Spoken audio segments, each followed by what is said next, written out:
Alhamdulillahirrahmanirrahim. Syukur kepada Allah Subhanahu wa Ta'ala karena berkat limpahan rahmat dan hidayahnya sehingga kita bisa berkumpul di tempat ini dengan keadaan sehat walafiat. Tak lupa selawat serta salam kita berikan kepada Nabi kita Muhammad SAW. Semoga kita mendapatkan syafaat di yaumil akhir. Pertama-tama saya ucapkan terima kasih kepada Bunda yang sudah hadir pada pertemuan pada pagi hari ini. Untuk menambah keberkahan kita pada pagi hari ini, mari kita buka dengan basmalah dan sholawatnya. Bismillahirrahmanirrahim. Allahumma sholli ala Muhammad wa ala ali Muhammad. Selanjutnya dilanjutkan membaca surat Al-Duha. Al-Wahid Bismillah. A'udzu billahi minasy syaithanir rajim. Bismillahirrahmanirrahim. Wadduha wal laili idza saja. Ma wadda'aka rabbuka wa ma qala. Walal akhiratu khairul laka minal ula. Wala sawfa yu'tika rabbuka fatarda. Alam yajidka yatiman fa'awa. Wa wajadaka dhallan fahada.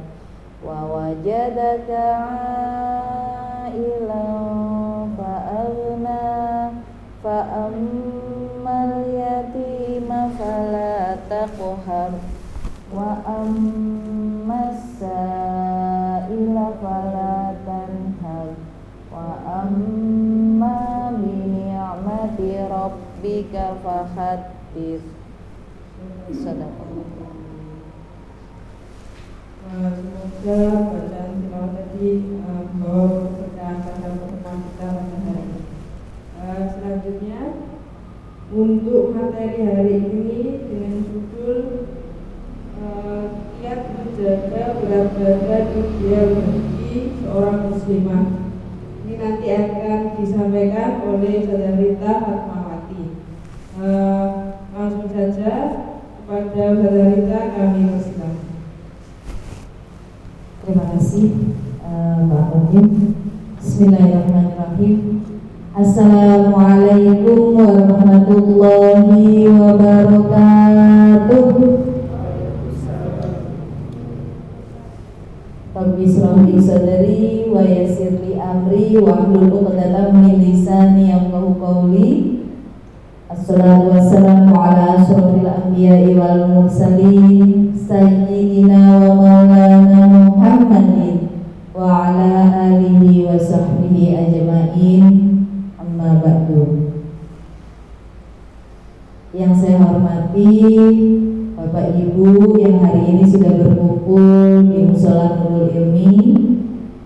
Kemudian yang saya hormati juga para tim dompet sosial Al-Uswah yang senantiasa memberikan support penuh untuk kemajuan dakwah ini. Terutama kita akan berbagi banyak hal di dompet sosial Al-Uswah. Salawat serta salam senantiasa kita curahkan kepada Rasulullah Sallallahu Alaihi Wasallam, yang mana beliau telah mengantarkan kita semuanya dari zaman yang gelap gulita menuju zaman yang terang benderang, yaitu ad-dinul Islam. Bapak Ibu sekalian, hari ini materinya sungguh membanggakan begitu ya. Bahasanya ya luar biasa. Tetapi dalam hal ini kita akan sama-sama belajar. Sebenarnya langsing itu bonus, gitu ya Bapak Ibu. Langsing itu bonus. Menjaga berat badan itu harus.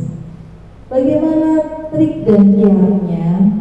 Baiklah Bapak Ibu, supaya support kita itu lebih kuat lagi untuk tetap menjaga kesehatan, maka kita perlu contoh, gitu ya Bu ya.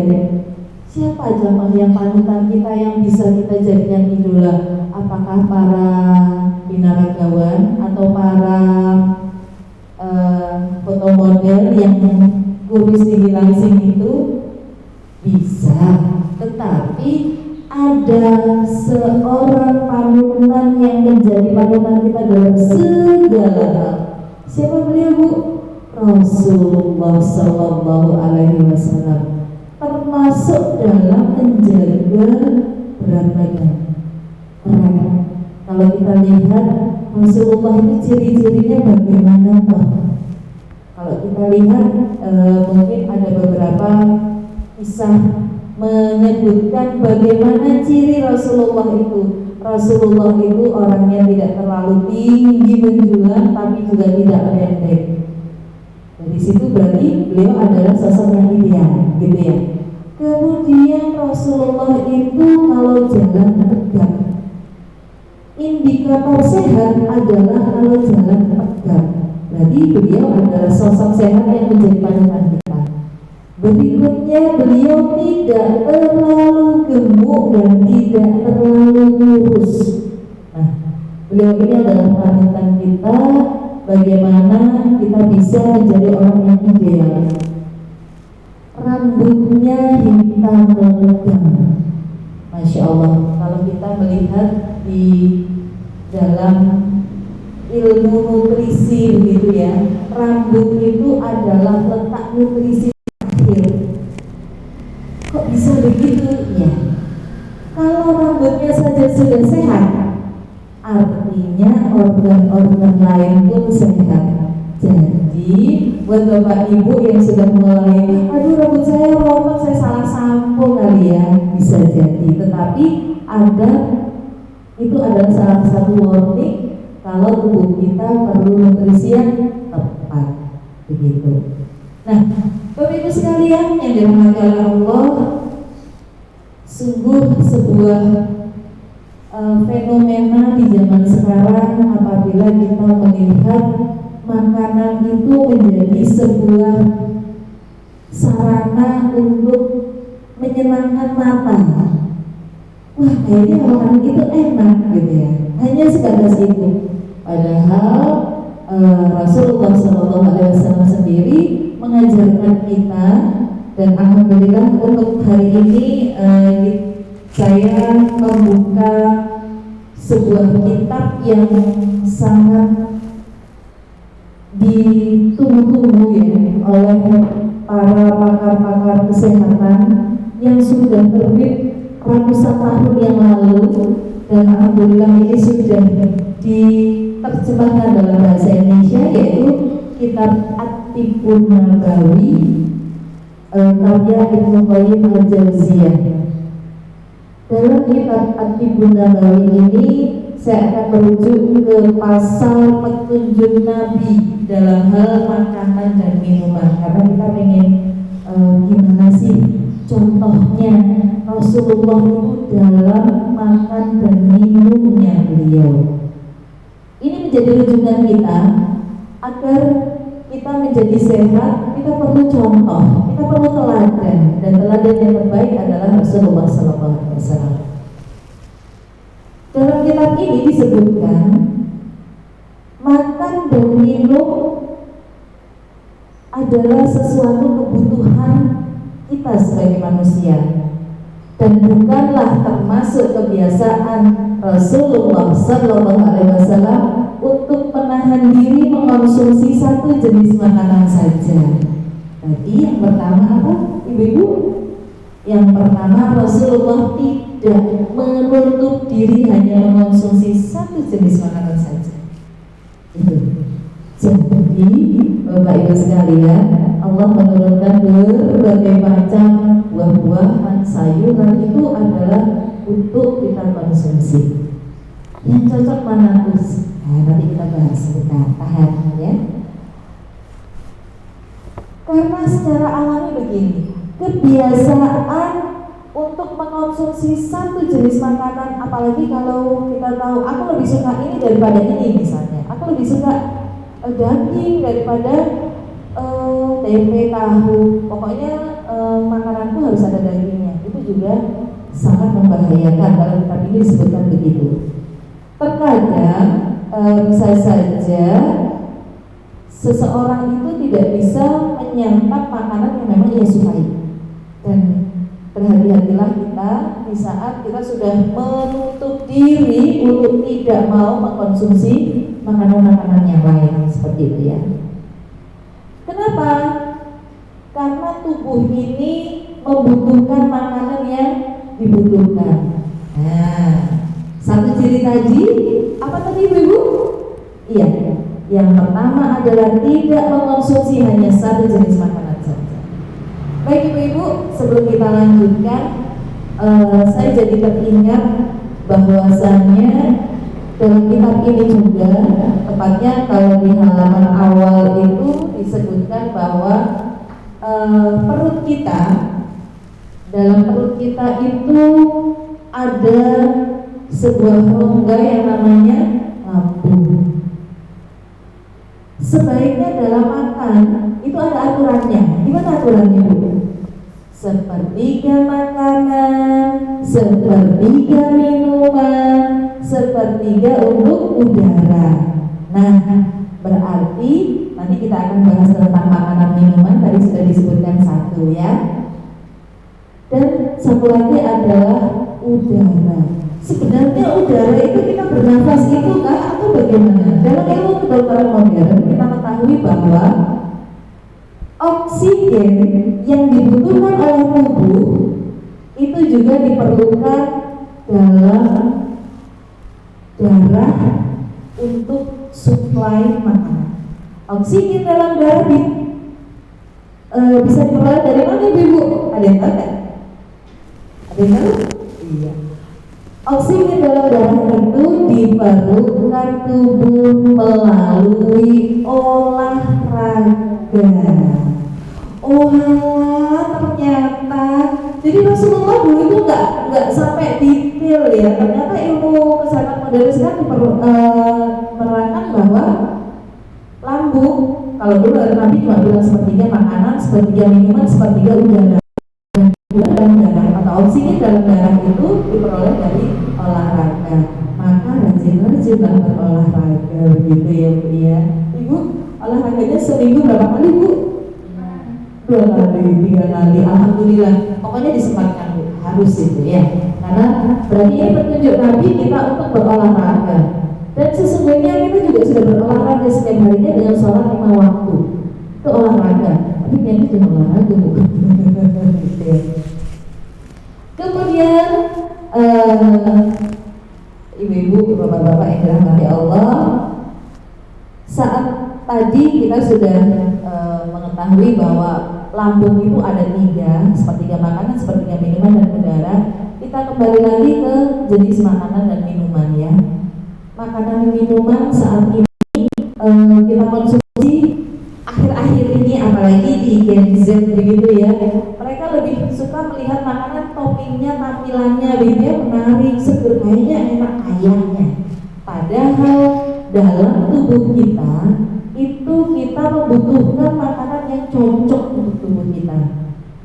Jadi makan itu sesuai yang dibutuhkan, bukan yang diinginkan. Itu kita makan makanan sesuai dengan yang dibutuhkan, bukan yang diinginkan, apalagi sekedar warung. Itu perlu menjadi sebuah perhatian kita bersama. Makanan yang dibutuhkan itu bagaimana? Saya bisa tahu saya membutuhkan makanan apa? Itu bagaimana caranya? Gimana caranya kita membutuhkan? Ilmu kesehatan modern sekarang sudah menjelaskan dengan terang benderang tentang golongan darah. Ya, sudah ada tahu belum golongan darah? Ibu golongan darahnya apa Bu? Oh, AB, A, beda-beda. A, oh oke, beda semua ya. Saya belum beda. Baik, di dalam golongan darah itu di dalam ilmu kesehatan modern sudah diterangkan golongan darah O itu makanannya cocoknya apa, AB cocoknya apa, B apa, O apa. Itu ada, insya Allah di setelah acara ini kita akan kupas ya Bu ya. Saya sudah bawakan makanan yang cocok untuk golongan darah. Dan bagi sahabat Swapedia, sahabat DSU, insya Allah bisa diketahui secara jelas apa saja makanan yang cocok di majalah Al-Uswah ya. Sudah terbit 3 kali ini membahas tentang golongan darah, bisa diintip di situ. Tapi buat Bapak Ibu yang pengen sekali melihat, kita bisa ngobrol setelah acara ini gitu ya.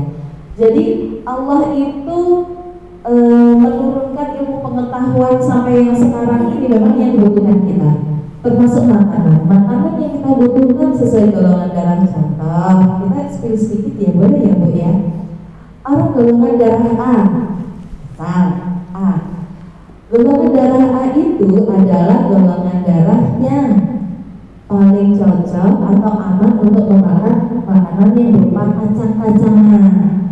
Itu aman dibandingkan B, O, itu A lebih prefer badannya. Tapi A itu biasanya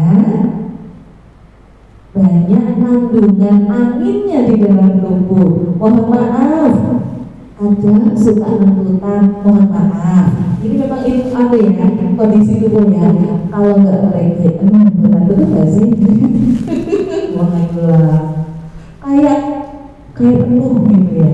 Memang gasnya banyak. Dan jika kita mengetahui hal tersebut, artinya apa? Kita sudah protektif nih. Berarti makanan yang mengandung gas tidak boleh dikonsumsi banyak-banyak. Contohnya apa? Kubis, kemudian ketela, telo rambat ya, telo umum, telo rambat itu gasnya tinggi. Maka boleh makan halal makanan itu, tetapi perlu dibatasi gitu ya. Nah, ibu-ibu itu baru A. Sekarang yang apa nih? O ya, yang O. O itu biasanya leader, butuh protein yang banyak. Butuh protein yang banyak. Makanannya enak-enak dong, iya, tetapi harus disadari bahwa protein yang tinggi itu condong untuk terkena sakit-sakit yang antik-antik gitu ya. Kolesterolnya tinggi biasanya dan sebagainya kalau tidak dikendalikan. Begitu juga AB. Nanti kalau kita bahas tentang golongan darah panjang nanti, mungkin di sesi lainnya gitu ya.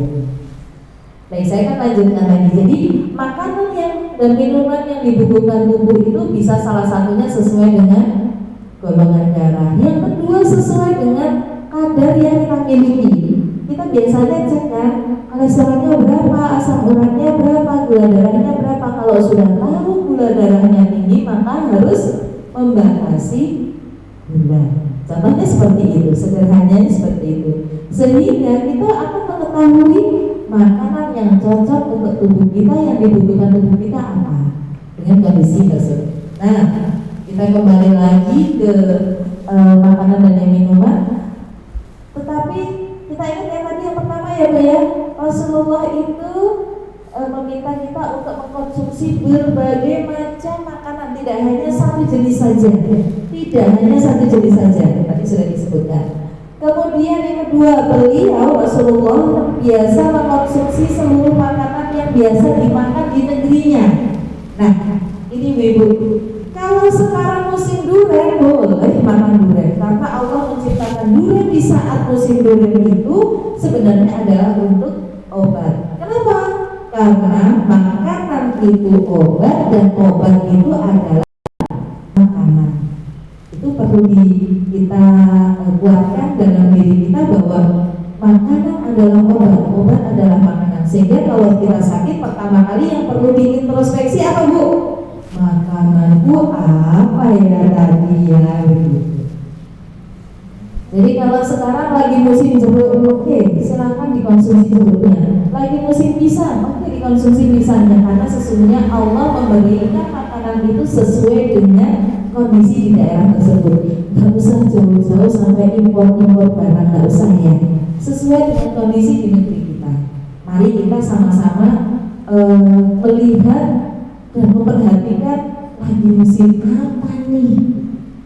Kemudian selain itu, kita Rasulullah juga menganjurkan untuk mengonsumsi makanan yang biasa dimakan di negeri itu, baik itu daging, buah, kurma atau makanan lainnya yang disebutkan yang pernah dimakan oleh Rasulullah.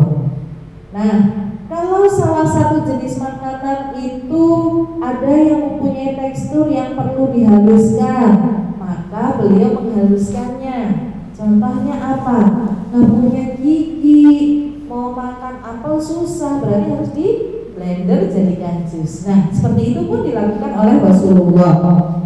Kemudian kalau salah satu beliau juga menstabilkan kurma yang panas dengan semangka yang dingin. Nah, ini ada ilmu namanya yin yang ya, kalau di teknik medis timur itu yin yang.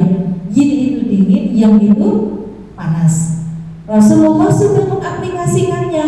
Gak ada Rasulullah bilang yin dan yang, gak ada, tetapi Rasulullah sudah mengaplikasikannya langsung. Kurma termasuk panas, maka konsumsinya paling cocok dengan semangka. Madu juga termasuk golongan yang panas, maka konsumsinya dengan air yang dingin. Maka kalau kita pengen mengkonsumsi madu harus pakai air yang dingin. Air es boleh? Boleh, supaya seimbang. Tapi jangan pakai air yang panas. Pertama merusak, yang kedua tambah panas. Saya sakit batuk, saya minum madu kok tambah batuk ya? Ya iyalah, di sini kan panas ya. Jadi kalau mau mengkonsumsi madu maka harus pakai air. Itu semua katakan di sini. Kemudian ada lagi, kalau beliau tidak menyukai suatu jenis makanan, maka beliau tidak akan menyantapnya, tetapi tidak menunjukkan ketidaksenangannya. Masya Allah, adabnya Rasulullah luar biasa. Jadi kadang kita kan kayak nggak suka dengan satu jenis makanan, ya sudah, nggak usah terucap ini terlalu pedas, ini kok asin ya, ini kok. Nah, itu perlu kita kembalikan ya. Ibu-ibu, itu sesuatu yang apa ya, terbiasa. Ya Allah, makanan kok ini kita boleh ya. Kita mulai belajar untuk mengendalikan diri. Kemudian ada lagi, kalau seseorang itu memaksa diri untuk memakan makanan yang tidak disukainya, apa sih akibatnya? Yang pertama, berbahaya dalam artian barangkali dia pernah alergi dengan makanan tersebut, artinya akan membahayakan diri orang tersebut yang sudah memakan. Dalam sebuah hadis, Abu Hurairah berkata, Rasulullah SAW tidak pernah menghina makanan. Kalau beliau suka, beliau makan. Namun kalau beliau tidak suka, beliau tidak menyantapnya dan membiarkannya begitu saja. Ya wis bicara wae. Gitu ya. Tetapi buat kaum ibu-ibu ada sedikit catatan bahwa kita kan pengen menyajikan yang terbaik. Jadi kita bisa menanyakan, kira-kira masakanku ini kurang apa ya? Itu boleh. Itu untuk introspeksi diri ya. Tetapi tidak berlaku untuk menghinanya seperti itu. Saat dihidangkan, ini ada kisah di kitab Ibnu Nabawi ini. Saat dihidangkan seekor biawak magang kepada beliau. Tidak tahu biawak ya? Apa ya? Kayak krokodil, kayak buaya tapi kecil gitu ya. Biasanya digabung gitu kan ya. Beliau juga tidak memakannya. Ada orang bertanya, apakah makanan ini haram? Kemudian beliau menjawab, lah, walakilam yakum bi ardi qaumi fa'ajibuni a'afu.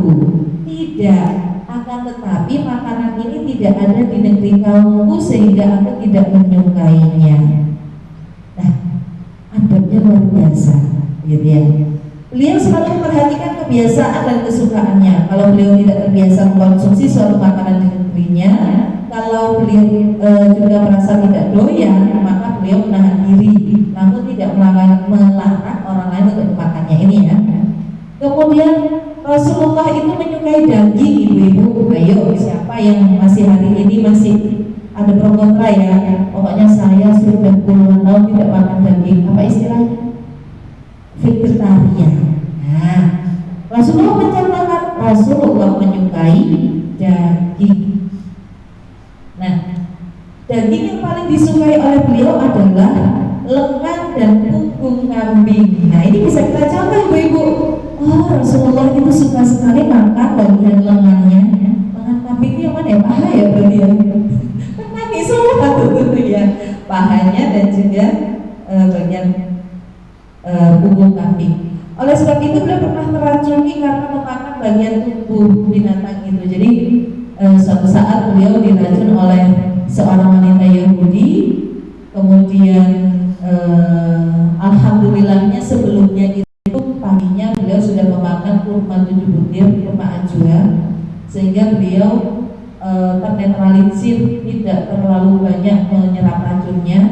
Kemudian setelah teracuni itu beliau langsung berbekam, jadi mengeluarkan racun yang ada dalam tubuh. Alhamdulillah beliau sembuh. Jadi sakitnya ya gara-gara itu Rasulullah, gitu ya. Kita kembali lagi dalam Sahih Al-Bukhari Muslim diriwayatkan Rasulullah pernah dihidangi daging, lalu bagian lengan daging itu diberikan kepada beliau. Beliau ternyata amat menyukainya. Jadi ibu kalau pasar habis ini beli bagian sampel gitu, paha dan juga punggung.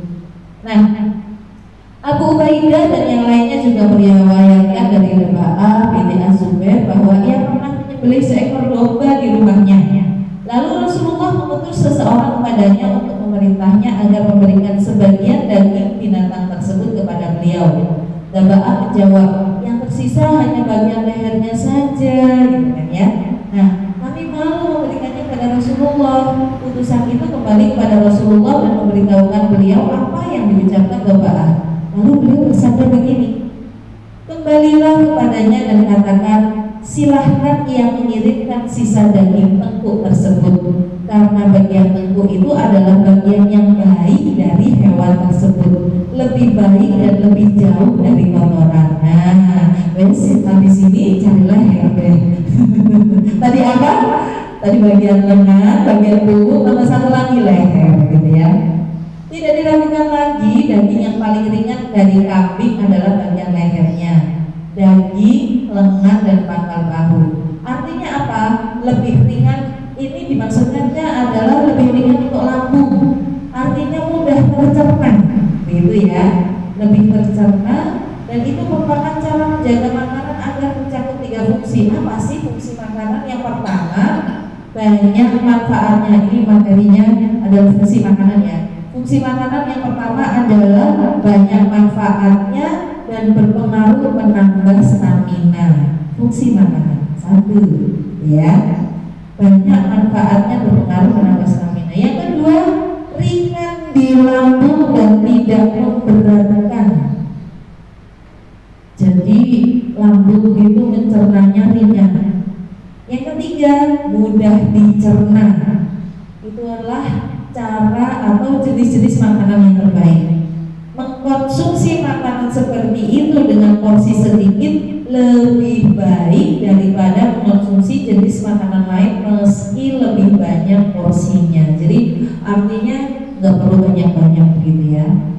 Rasulullah SAW juga menyukai makanan manis dan juga madu. Ibu dan bapak sekalian yang dirahmati Allah, sesungguhnya kalau yang tadi disebutkan bahwa Rasulullah menganjurkan untuk tidak makan hanya satu jenis saja, termasuk dengan rasa. Di alam ini ada berapa rasa sih? Ada rasa pahit, manis, asam, asin, hambar rasa benci. Nah, jenis-jenis makanan itu juga yang kita perlukan dalam tubuh. Suku bubur ya, beda lagi. Saya gulanya tinggi gimana?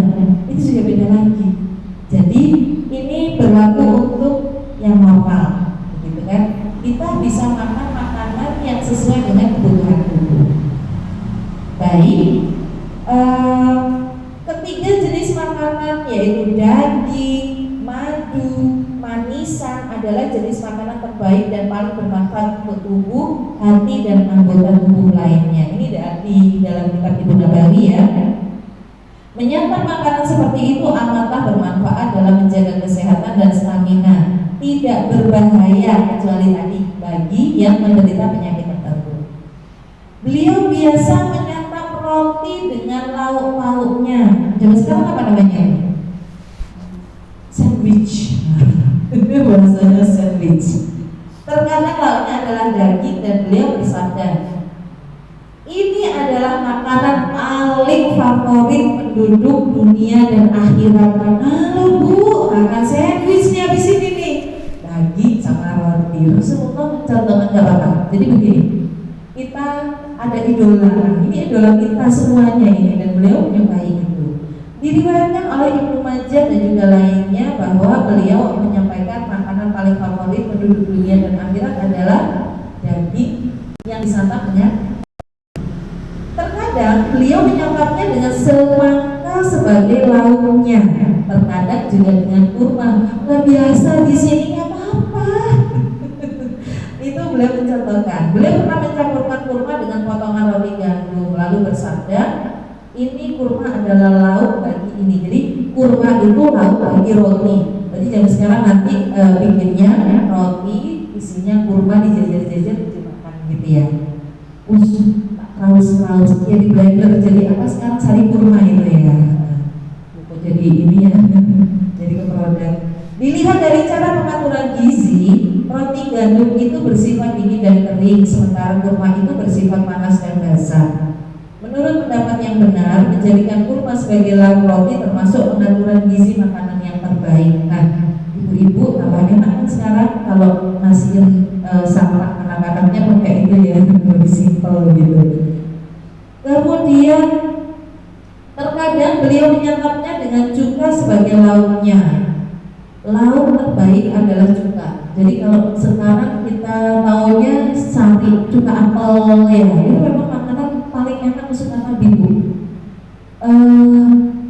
Cuka itu seger ya, kayak kalau kita bikin acar. Nah, sampingnya temannya adalah daging iga bakar, misalnya, masya Allah, cocok kan? Habis ini berbuka, pada sekarang yang mungkin dan yang dulu ya. Jadi kita pikir, wah nanti sore bukanya pakai ini enak ya. Kemudian pujian Nabi terhadap lauk ini berkaitan dengan kondisi yang sedang beliau hadapi saat itu ya. Beliau tidak menyebutkan ini lebih baik dari makanan yang lainnya. Jadi jangan melihat sebuah periwayatan hadis dan lain sebagainya ini adalah sebuah doktrin atau saklek gitu ya. Karena kita hidup di Indonesia mungkin berbeda dengan di sana. Itu tadi disesuaikan dengan negerinya masing-masing. Sebab munculnya hadis tersebut adalah saat Rasulullah masuk ke rumah keluarganya pada suatu hari, lalu istrinya menghidangkan roti kepada beliau. Beliau bertanya, kalian punya lauk? Mereka menjawab, kami hanya memiliki cuka. Nah itu dasarnya di situ. Maka beliau bersabda, lauk terbaik adalah cuka. Karena saat itu yang ada adalah roti dan cuka, begitu ya. Artinya menyantap roti yang termasuk cara menjaga kesehatan. Berbeda dengan apabila kita hanya menyantap salah satunya saja. Itu penyeimbang ya. Karena lauk itu disebut dengan penyerasi sebab ia bisa menyediakan roti sehingga bisa sesuai dengan konsep menjaga kesehatan. Kemudian persis saat Rasulullah komentar, Rasulullah pernah komentar juga ya, diperbolehkannya memandang wanita yang akan dibina. Jadi hal ini sederajat dengan saat Rasulullah menyampaikan boleh kok melihat wajahnya seorang wanita apabila mau dipinang. Mungkin kalau di sana kebudayaannya pakai burqah gitu ya, jadi boleh dilihat gitu. Kemudian beliau biasa menyantap buah-buahan dari negeri beliau sendiri itu tadi ya, yang baru dipeti dan tidak pernah menghindarinya.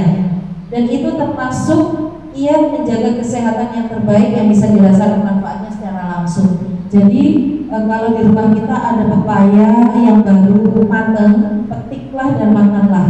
Itu cocok dengan kondisi jenengan. Misalnya punyanya pisang baru matang di pohon, dipetik, dimakan. Itu bagus untuk kesehatan. Gitu ya. Sesungguhnya Allah Subhanahu wa taala dengan kebijaksanaannya menciptakan pada setiap negeri jenis buah-buahan yang dapat memberikan manfaat kepada penduduknya ketika tiba musim panennya. Nah, mulai kita cek di pasar lagi musim apa nih gitu. Itu penting. Mengonsumsi buah-buahan semacam ini termasuk salah satu faktor menjaga kesehatan dan kestabilan tubuh lebih dari manfaat obat-obatan. Jarang sekali orang yang menghindari buah-buahan di negerinya sendiri karena takut sakit, kecuali kalau tubuhnya memang sudah sakit parah kayak tadi ya. Kalau sudah kena diabetes, gulanya tinggi, ya jangan makan sawo banyak-banyak karena kondisi sawo itu gulanya tinggi. Jangan makan pisang raja banyak-banyak karena memang kalorinya tinggi seperti itu. Nah, buah-buahan memiliki kelembapan, temperaturnya yang panas, juga kondisi lambung yang panas akan memproses buah-buahan itu menjadi masak dan hilang zat berbahayanya.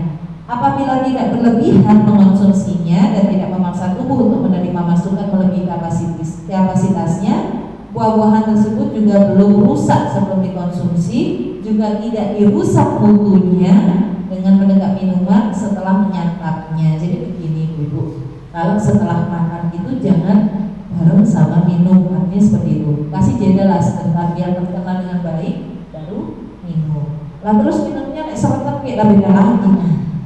Kalau seretan beda lagi. Jadi sebelum makan minum air putih dulu, makan baru kemudian dikasih jeda baru minum lagi seperti itu. Nah, bila buah-buahan dikonsumsi dengan porsi yang seimbang pada waktu yang tepat dengan cara yang tepat, niscaya bisa menjadi obat yang berkhasiat. Masya Allah. Bapak Ibu sekalian, Rasulullah itu adalah contoh yang kelihatan nyata dalam kehidupan kita. Kita pun perlu mencontoh apa yang dimakannya dan sikapnya, Bu. Nah, sekarang kita masuk ke dalam cara duduk saat makan. Gimana sih? Diriwayatkan dengan sahih bahwa Rasulullah bersabda, "Aku tidak akan makan sambil bersandar." Nah, jadi kalau makan jangan sambil sandar, tegak, jauh dari ini, jauh dari tembok, jauh dari kursi yang ada sandarannya begitu ya. La akulu muttaq. Oke. Beliau juga bersabda, "Sesungguhnya aku duduk sebagaimana layaknya seorang hamba duduk. Aku juga makan sebagaimana seorang hamba makan." Begitu ya. Diriwayatkan oleh Ibnu Majah dalam sunannya, Rasulullah pernah melarang seseorang makan sambil menelungkup. Menelungkup itu gimana Bu? Nunduk. Jadi arti bersandar dalam hadis di atas ditafsirkan sebagian ulama dengan bersila. Ada juga yang menafsirkan bersandar pada sesuatu. Ada juga yang menafsirkan bahwa artinya adalah bersandar ke samping, condong begini, gitu ya. Salah satu dari tiga pengertian itu, bersandar ke samping, itulah yang berbahaya saat makan karena bisa menghalangi proses masuk makanan itu secara alami. Kalau kita lihat ya, makanan dari mulut masuk ke kerongkongan, masuk ke lambung, itu kan satu garis lurus. Kalau dia menceng begini, beda lagi nanti. Kayak ada sumbatannya kan gitu kan ya.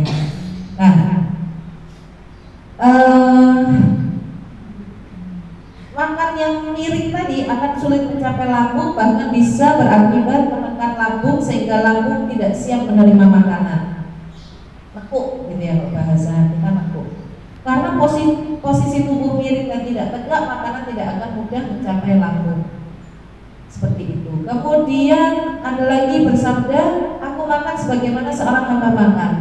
Beliau makan sambil duduk ingkok. Jadi duduknya itu tawaruk, duduk tawaruk ya, di atas kedua lututnya. Gimana sih duduk tawaruk? Di begini. Nah, ini. Dia duduknya begini.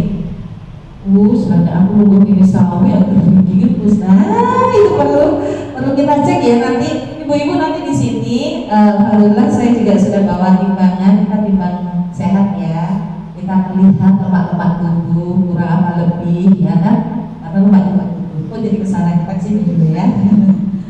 Kemudian diriwayatkan juga bahwa beliau juga pernah duduk dengan tawaruk di atas kedua lututnya, lalu saat beliau makan, telapak kaki kirinya diletakkan di punggung telapak kaki kanannya.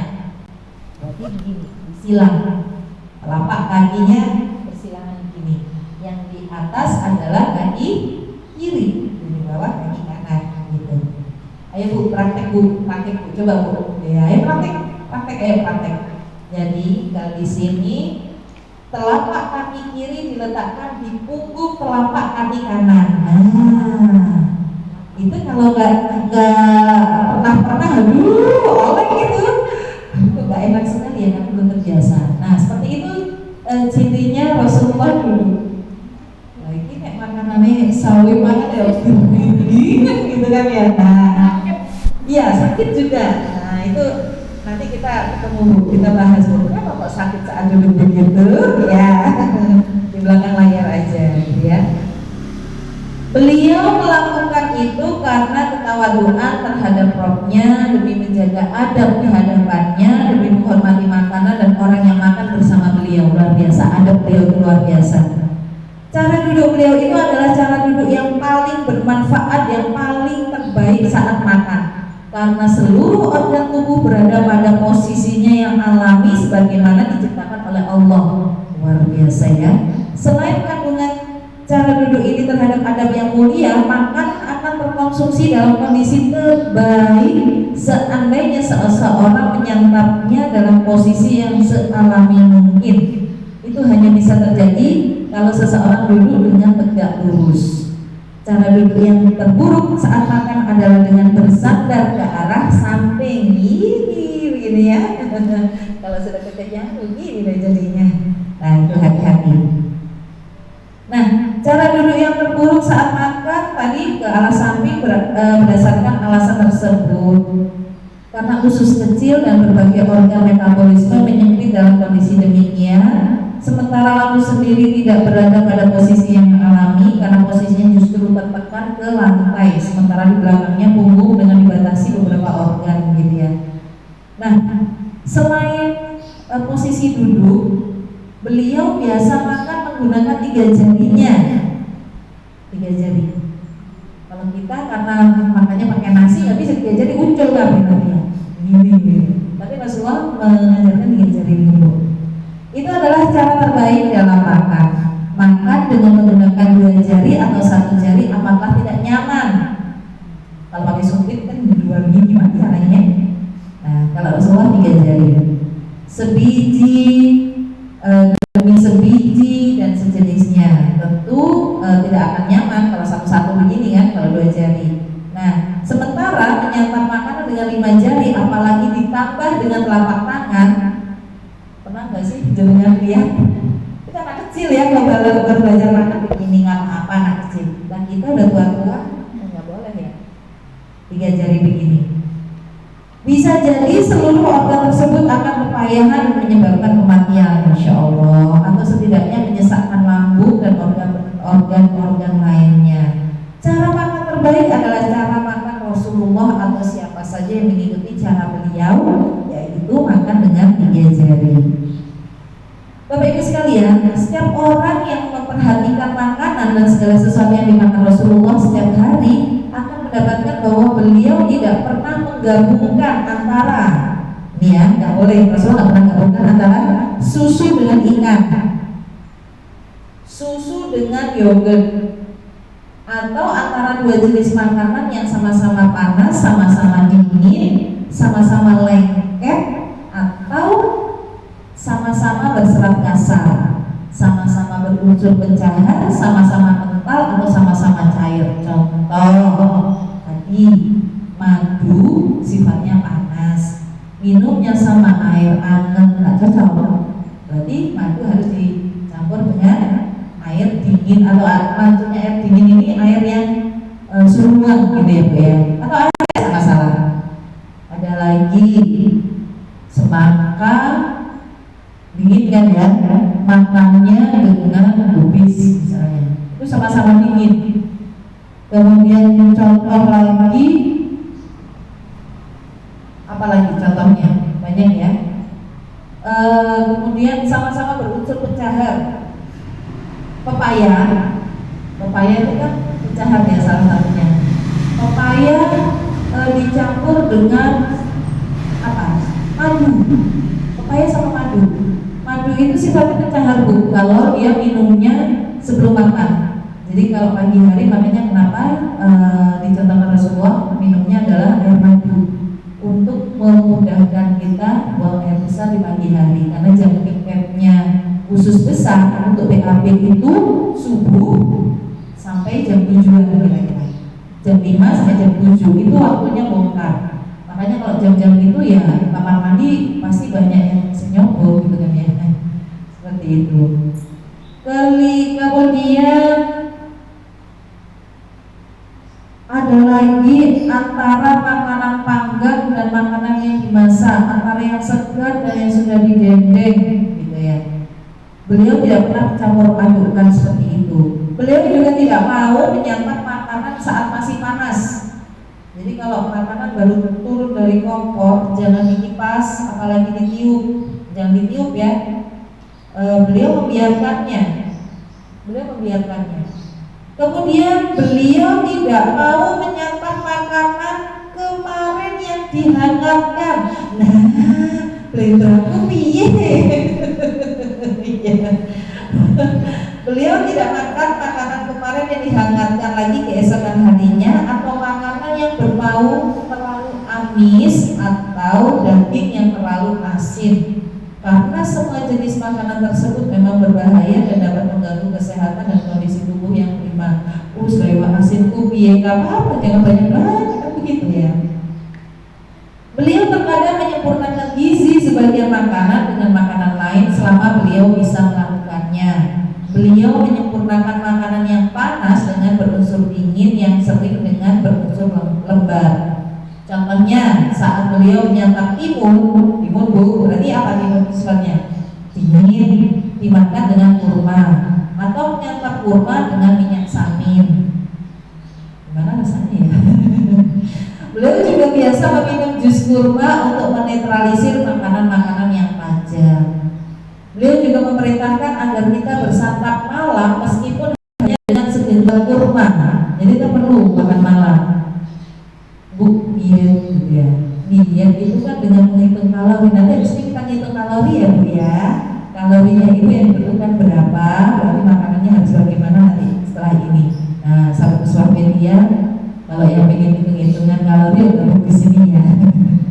Kemudian beliau bersabda, meninggalkan makan malam bisa mempercepat penuaan. Nah, ini bukan saya ya, ini Nabi yang bilang. Meninggalkan makan malam bisa mempercepat penuaan. Tinggal makan malamnya kayak apa Bu? Kalau nasi goreng nggak tahu lagi ya Bu ya. At-Tirmidzi menyebutkannya dalam Jami'-nya, juga oleh Ibnu Majah dalam Sunannya, disebutkan juga oleh Abu Nu'aim. Rasulullah Shallallahu Alaihi Wasallam melarang tidur sesudah makan. Nah ini, kayaknya kalau nenek kakek kita pernah ya, aku dulu, mereka kan dulu gitu ya. Nah itu ternyata memang disabdakan oleh Rasulullah. Rasulullah melarang tidur sesudah makan. Beliau menyatakan bahwa itu termasuk penyebab kerasnya hati. Perlu kita introspeksi diri.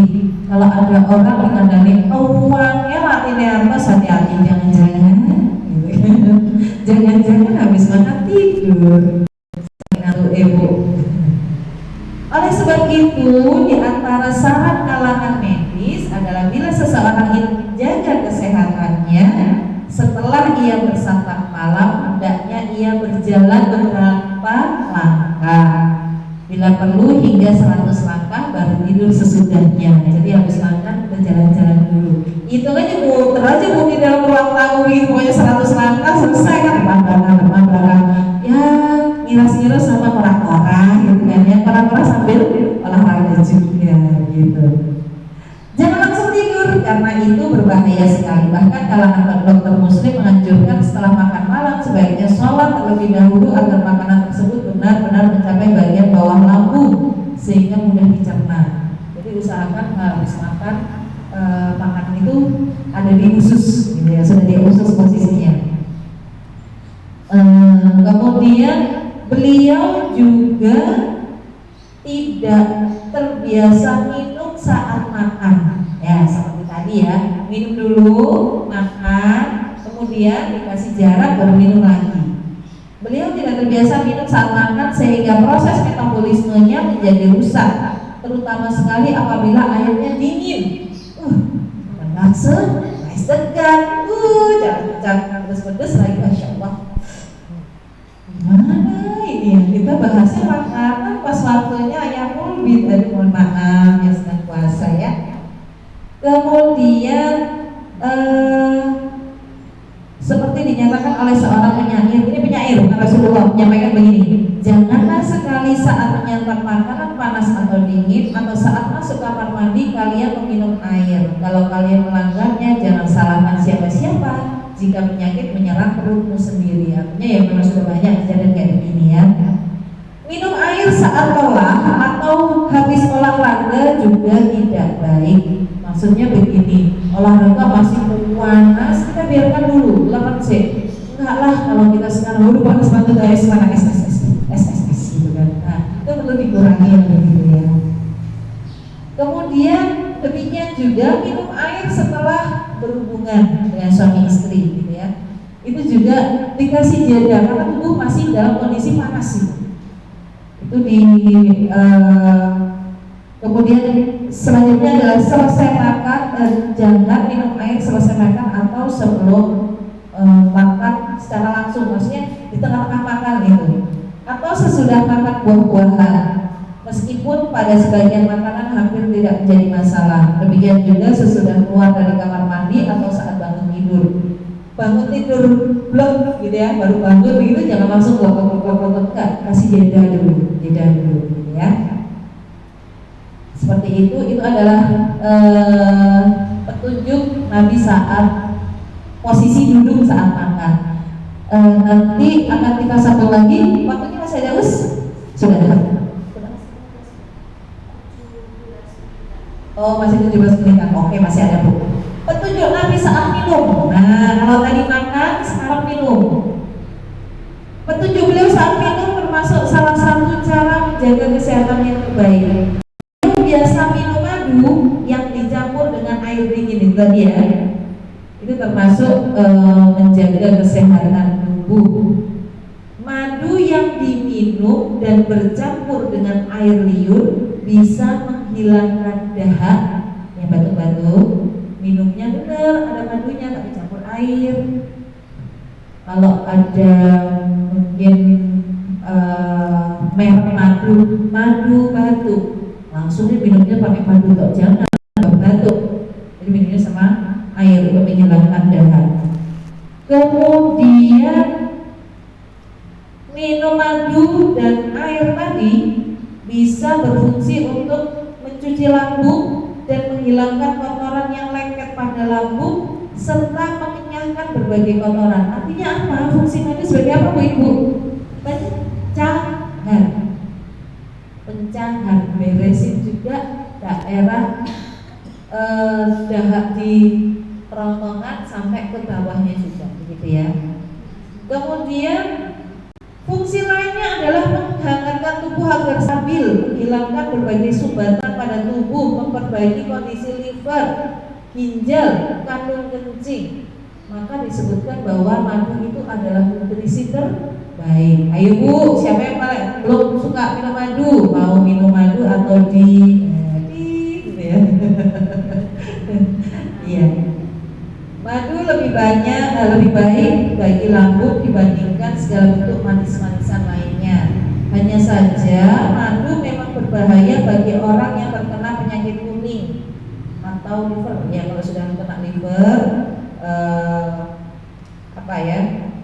apalagi kalau sudah parah, bisa jadi akan tambah parah. Kalau di kitab Ibu Nabawi ini disebutkan seperti itu. Untuk menetralisirnya bisa dicampur dengan cuka buah, karena cara itu madu kembali menjadi berkhasiat dan berguna sekali. Jadi memang Cuka buah dan madu itu bagus buat kesehatan gitu.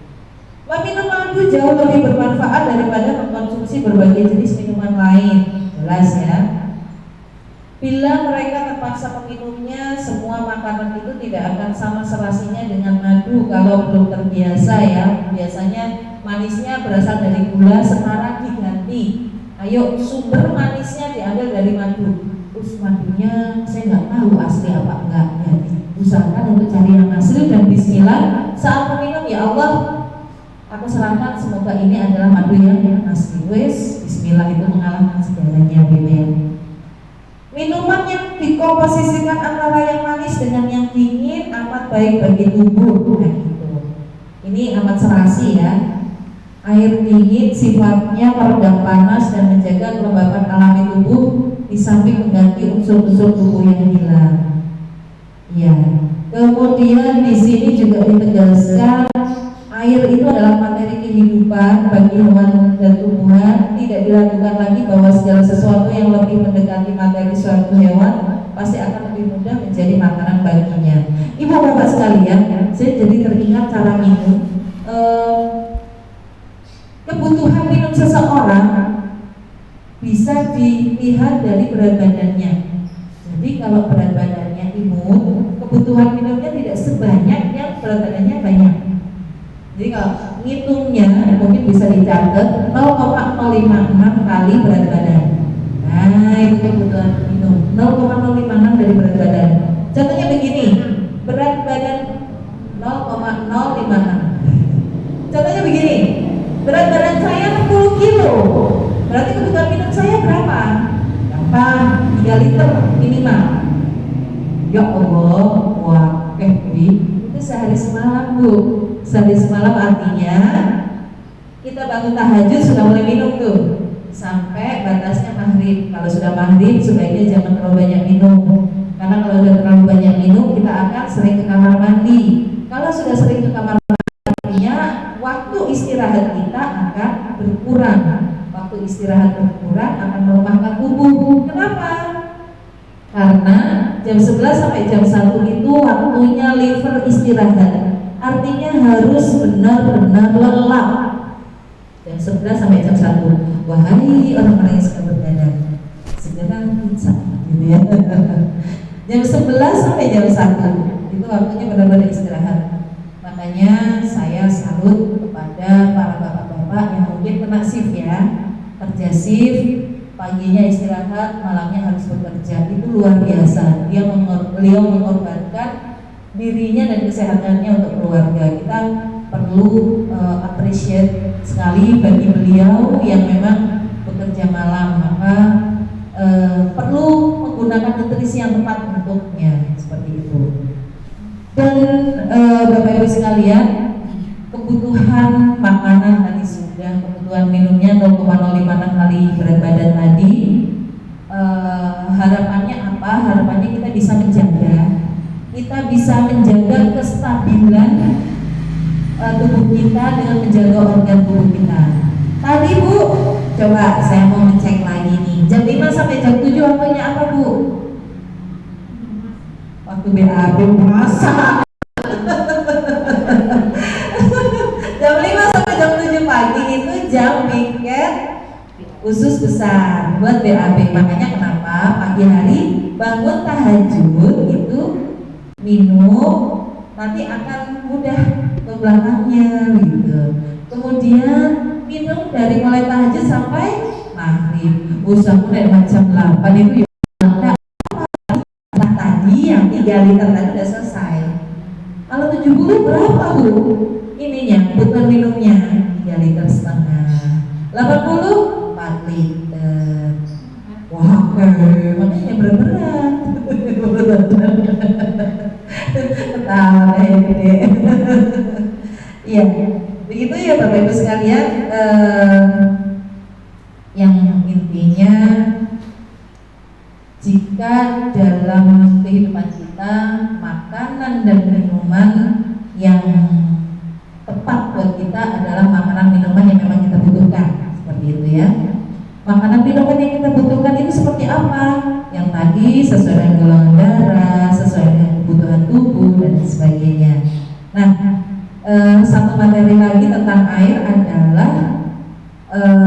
sekiranya ini hadis oleh Al-Bukhari, sekiranya kalian memiliki air yang sudah didinginkan semalam dalam girbah kulit, kalau tidak kami akan tegak langsung dari mulut girbah. Jadi apa namanya, zaman sekarang ini kalau sekarang jarang ya, usia yang dari kendi, nah air kendi itu ya, itu lebih nikmat rasanya daripada air-air yang lain seperti itu.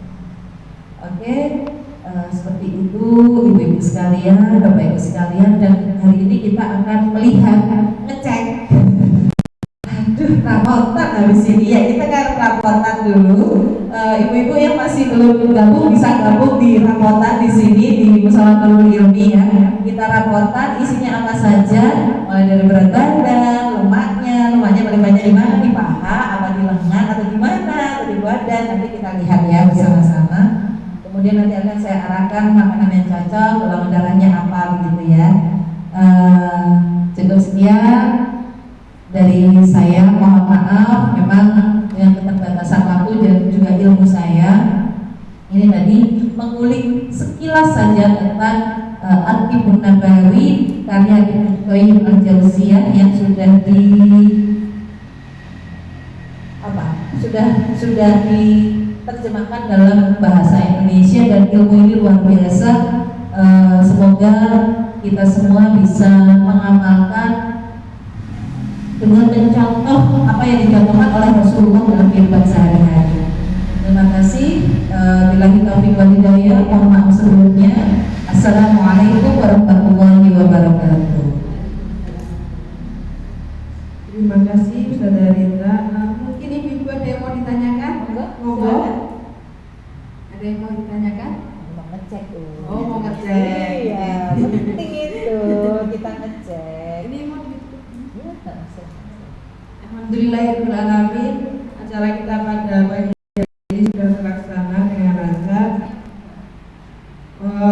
Dengan tema kita pada pagi hari adalah kiat menjaga berat badan ideal bagi seorang muslimah. Jadi pelajaran yang bisa kita petik pada pagi hari ini adalah